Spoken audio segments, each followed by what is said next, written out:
The 9 biggest SaaS marketing mistakes. Number 1, obsessing over leads and marketing qualified leads, MQLs. A lot of the time, what I see with SaaS marketing is that the marketing department becomes very, very good at one thing, and that is generating free trials or generating demo requests. The problem is that there is a huge drop-off in the middle of the funnel when that handoff happens from the marketing team to the sales team. Instead, what SaaS marketers should be doing is filling that chasm between marketing and sales, because usually that is the low-hanging fruit that you can fix without spending a lot of money. How do you do that? Well, I'm going to give you 2 very specific tactical examples. 1, after somebody requests a demo, you immediately bring them to a calendar so that they can book the demo and schedule it. And then you send reminder emails to make sure they actually show up. But those reminder emails, it's not just reminding them when the demo is, it's continuing to sell the value proposition of the demo itself. You need to demonstrate to people that it is valuable for them to show up.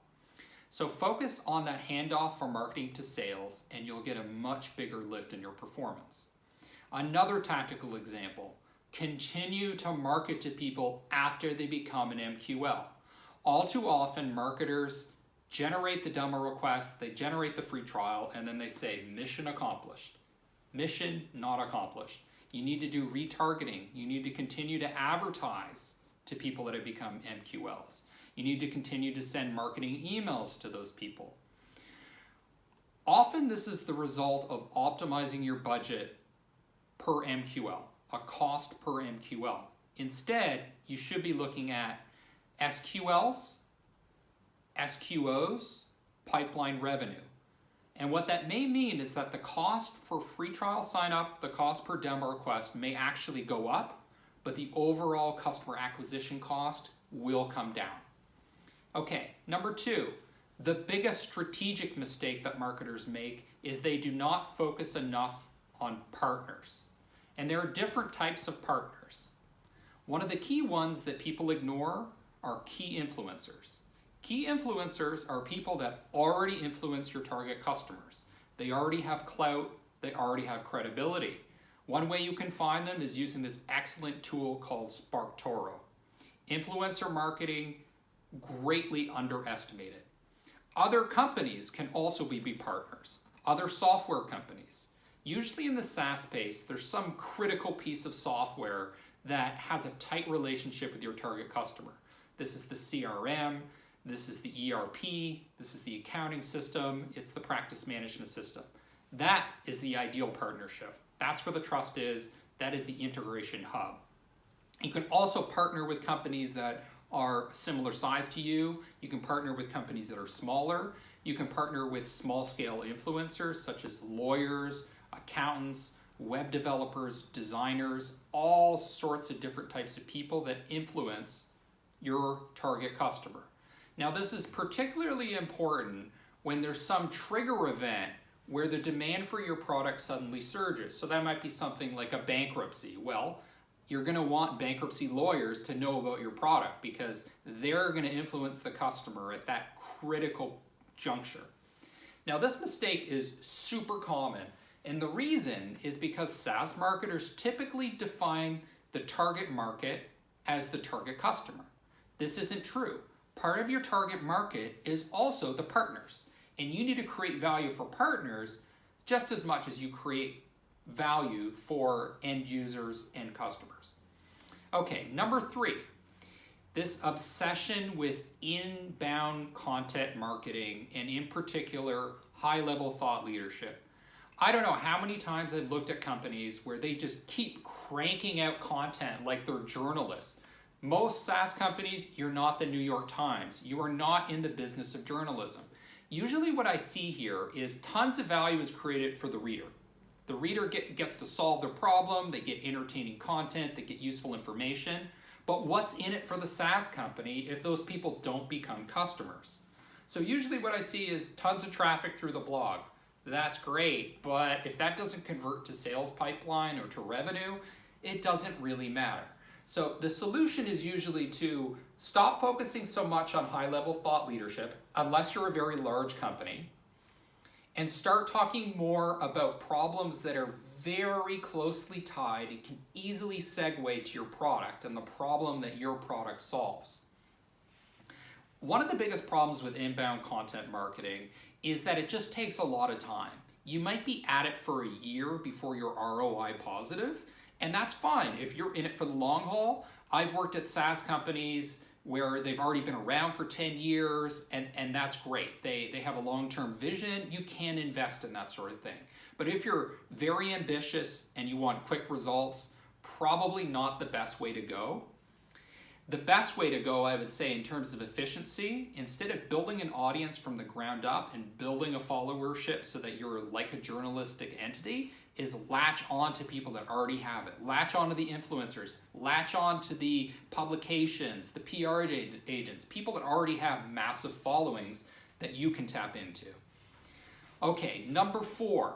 SaaS marketers do not distinguish between a strategic purchase and a non-strategic purchase. They're not aware of this difference. So what most SaaS marketers do is they assume that they're selling a strategic purchase. Okay, so what is a strategic purchase? A strategic purchase is when you're buying a product that helps you differentiate your product to your customers.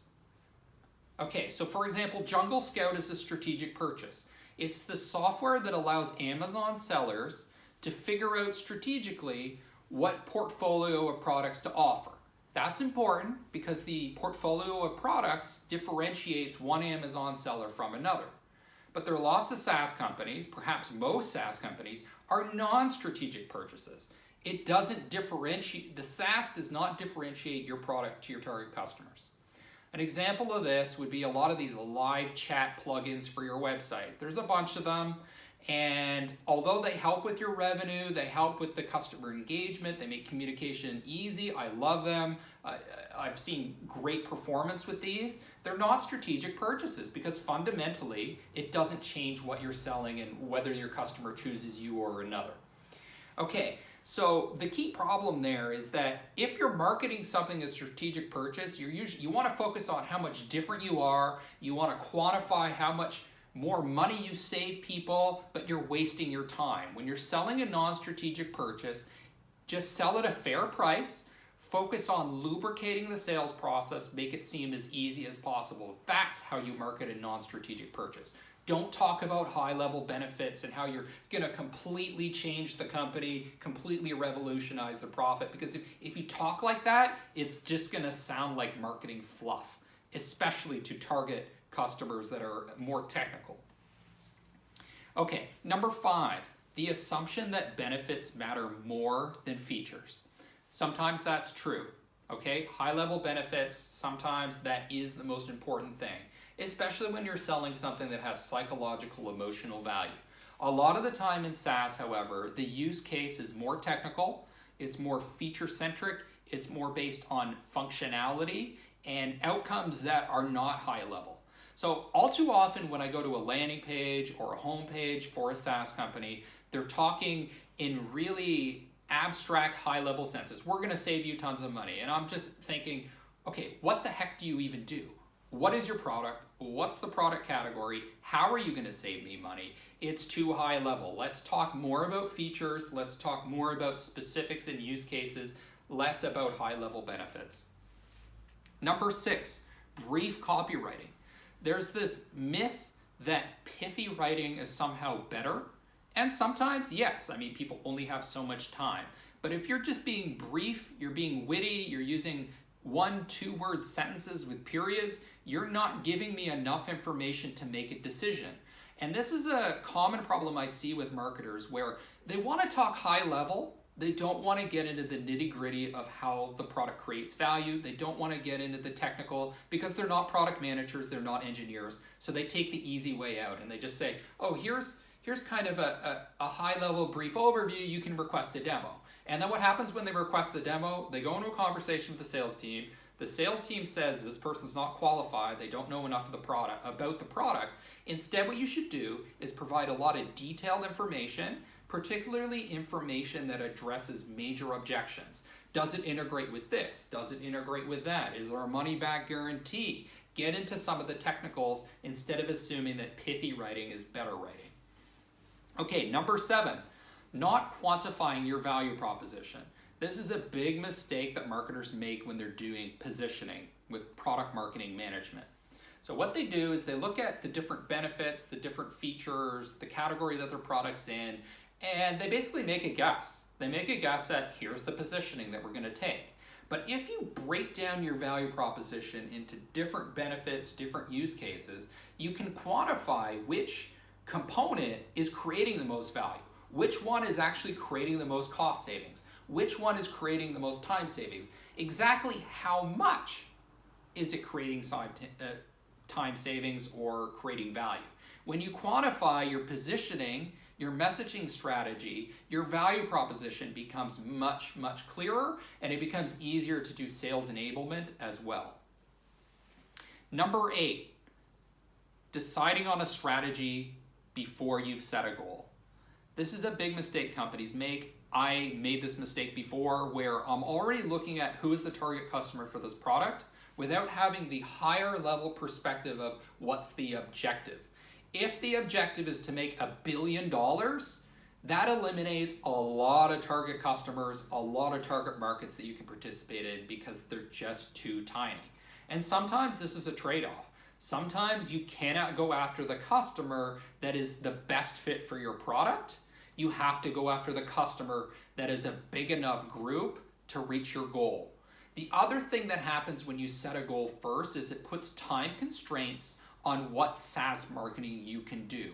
If you need to get results quickly, you can't be spending a lot of time on things like inbound content marketing. You gotta hit those cold emails. You gotta hit the LinkedIn ads. You gotta hit the Google ads. There are certain tactics that just don't work when the objective time frame is too small. Okay, and number 9, the final one, obsessing over tactics that barely matter, and the one that I see time and time again is deciding what time of day and what day to send an email. Who cares?